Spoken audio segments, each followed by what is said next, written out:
কাশী বা বারাণসী নয়, বরং এই স্থানের সবথেকে চলতি নাম হল বেনারস। কথায় বলে কাশীর নামের মতোই এই স্থানের মাহাত্ম্যও নাকি অপরিসীম। স্বয়ং মহাদেবের বাস এই পবিত্র স্থল কাশীতে। পৌরাণিক কাহিনী অনুযায়ী এই দেবভূমির উৎপত্তি হয়েছিল মহাদেব শিবের ত্রিশূল থেকে। তাই বলা হয় কাশীর মাটি সোনার মতোই মূল্যবান। কাশীতে শিবের দ্বাদশ জ্যোতির্লিঙ্গের অন্যতম প্রধান লিঙ্গ বিশ্বনাথ ধাম অবস্থিত। বলা হয় কাশীর প্রতিটি কোণায় মহাদেবের অবস্থান, তাই এই স্থানকে শিবধামও বলা হয়। হিন্দু ধর্মাবলম্বীদের কাছে অত্যন্ত পবিত্র তীর্থস্থান হল এই বারাণসী। বছর ভর এখানে ভক্তদের ভিড় লেগে থাকে। তো সেই জন্যে আমরাও আর দেরি না করে পরিবারের সবাইকে নিয়ে আরও একটা রোড ট্রিপে বেরিয়ে পড়লাম। আমাদের আজকের গন্তব্য বারাণসী, শিবধাম, বেনারস। তোমরাও চলো আমাদের সঙ্গে, আর অবশ্যই কিন্তু জানিও কেমন লাগছে আমাদের এই ব্লগ। গুড মর্নিং সবাইকে। আবারও আমরা বেরিয়ে পড়েছি একটা নতুন রোড ট্রিপ বারাণসীর উদ্দেশ্যে। যেহেতু খুব আর্লি মর্নিং বেরিয়েছি, সেই জন্য আমরা ব্রেকফাস্টের জন্য দাঁড়িয়ে গেছি সিঙ্গুরের কাছে হোটেল নবান্নতে। গুড আফটারনুন সবাইকে। আমরা দাঁড়িয়ে পড়েছি লাঞ্চ ব্রেকের জন্যে আসানসোলের কাছাকাছি জাসওয়াল ধাবায়।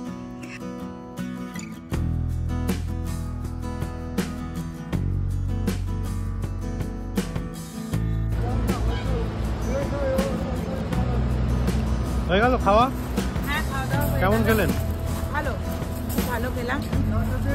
আমরা ভাত, ডাল, রুটি, চিকেন এসব অর্ডার করে আমরা দাঁড়িয়ে পড়েছি বৈকালিক টি ব্রেকে হোটেল লাকিতে।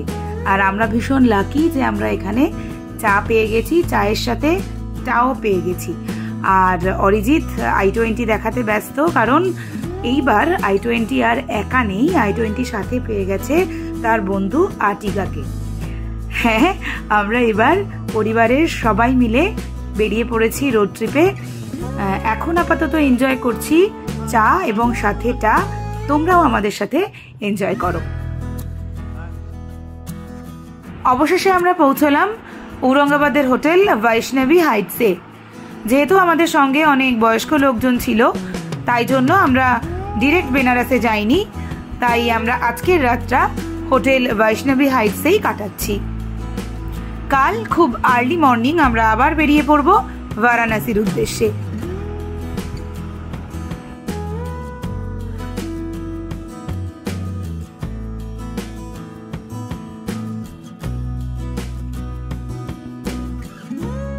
খুব আর্লি মর্নিং বৈষ্ণবী হাইটস থেকে ব্রেকফাস্ট সেরে আমরা বেরিয়ে পড়লাম বারাণসীর উদ্দেশ্যে। বারাণসীতে আমাদের স্টে 4 দিনের। থাকবো হোটেল নিউ ব্রডওয়েতে। সমস্ত ডিটেলস তোমাদের সামনে তুলে ধরবো। দেখতে থাকো আমাদের বারাণসী সিরিজ।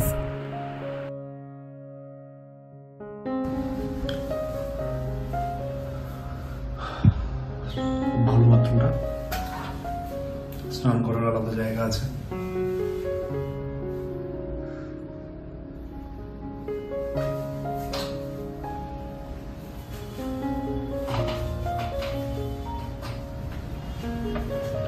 আমাদের একটা স্যুট দিয়েছে, এটা একটা ছোট্ট ড্রয়িং রুম, টিভি, খুব সুন্দর করে সাজানো ঘরটা। ভিউ আছে রাস্তার,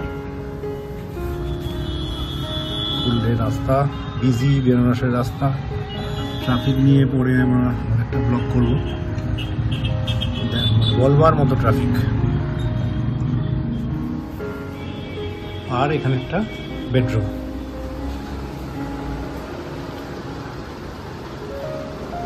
খুব সুন্দর। এখানে একটা টিভি আছে। গুগল কোথায় আছে? এই তো গুগল। বেড টেস্ট কর।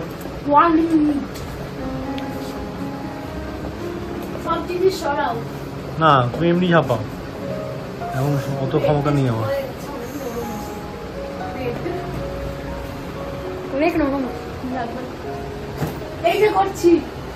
বেনারসে যে এসছি তার সবকিছুর মধ্যেই প্রমাণ পাচ্ছি। কুশন কাভার গুলো খুব সুন্দর বেনারসি দিয়ে করা। বেনারসে যে এসছি সেটার প্রমাণ হচ্ছে এই যে কুশন কাভার গুলো খুব বেনারসি কাপড় দিয়ে করা। এখন যেটা কাজ সেটা হচ্ছে কাশী বিশ্বনাথ দর্শন, আর সেকেন্ড কাজ হচ্ছে অথেন্টিক বেনারসি দোকান খোঁজা, কোথায় এই জিনিসগুলো পাওয়া যায়।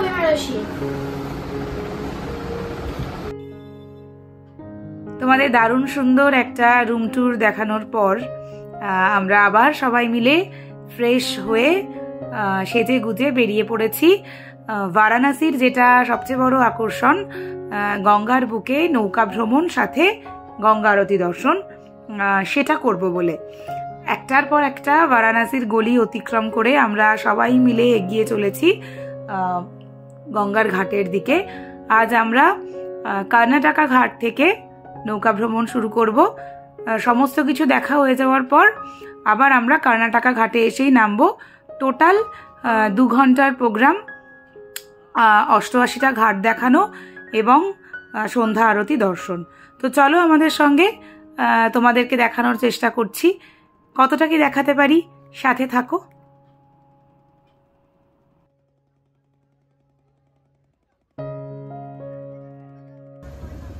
ঘাট এবং মন্দিরের নগরী বারাণসী।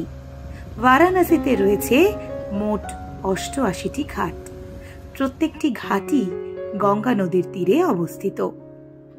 তবে বেশিরভাগ ঘাটই পূজা অনুষ্ঠান এবং স্নানের ঘাট হিসেবে ব্যবহৃত হয়। 2টি ঘাট, মণিকর্ণিকা এবং হরিশ্চন্দ্র, একচেটিয়াভাবে শ্মশান ঘাট হিসেবে ব্যবহৃত হয়।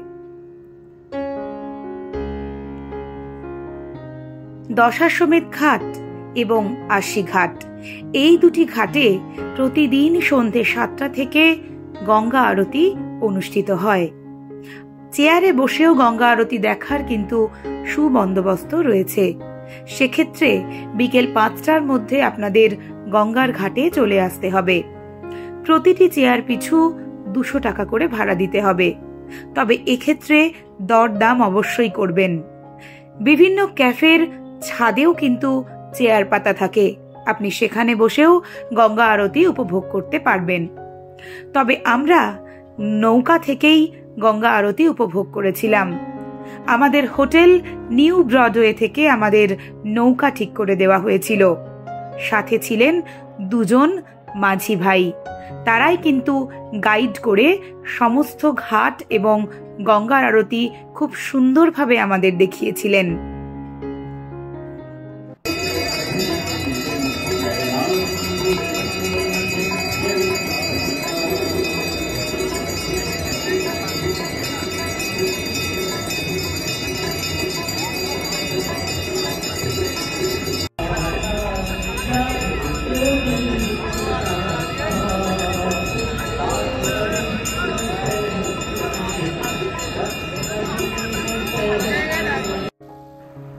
দারুণ সুন্দর গঙ্গা আরতি উপভোগ করার পর আমাদের সময় হয়ে গেছিল ঘরে ফেরার। কিন্তু আমাদের গাইড দাদা আমাদের বললেন, বারাণসীতে এসছেন আর বেনারসি পান না খাইয়ে কি করে আপনাদের ছাড়ি। বলার সঙ্গে সঙ্গে কাজ, আমরাও রাজি হয়ে গেলাম। চলে গেলাম সেই গাইড দাদার সঙ্গে গুনগুন পান ভান্ডারে, যেখানে নাকি পান খেয়েছিলেন স্বয়ং ভারতীয় চলচ্চিত্র অভিনেতা অমিতাভ বচ্চনজি। তো চলো তোমাদেরকেও নিয়ে যাই সেই গুনগুন পান ভান্ডারে। গঙ্গা আরতি দর্শন করার পর গুনগুন পান ভান্ডারে বেনারসি পান খাওয়ার পর আমরা চলে এসেছি হাঁটতে হাঁটতে বারাণসীর গলি ধরে গোধুলিয়া মোড়ে। গোধুলিয়া মোড় বারাণসীর ভীষণ পপুলার একটা জায়গা। তো সেই গোধুলিয়া মোড়ে চলে এসেছি। দেখো তোমাদের গোধুলিয়া মোড়ের ছবিটা দেখাই। তো এইখানেই আছে কাশী চাট ভান্ডার। তোমাদের নিয়ে যাই চলো কাশী চাট ভান্ডারে। কিন্তু দুর্ভাগ্যবশত এক ফোঁটাও ঢোকার জায়গা পাইনি। আজ তাহলে কাশী চাট ভান্ডার অবধিই থাক। সকালবেলার ব্রেকফাস্ট থেকে শুরু করে বারাণসীর গলি, বেনারসি পান, সাথে গঙ্গা আরতি, নৌকা ভ্রমণ, সমস্তটাই কেমন লাগলো অবশ্যই কমেন্ট বক্সে কমেন্ট করে জানিও। আর সাথে সাবস্ক্রাইব করো আমাদের চ্যানেলটি। পরের এপিসোডে নিয়ে আসছি বিশ্বনাথ মন্দির, কেমন করে পুজো দিলাম, পুজোর নিয়মাবলী আর সুবাহি বেনারস। সাবস্ক্রাইব করতে কিন্তু ভুলো না। Unscripted living of Ganguly's.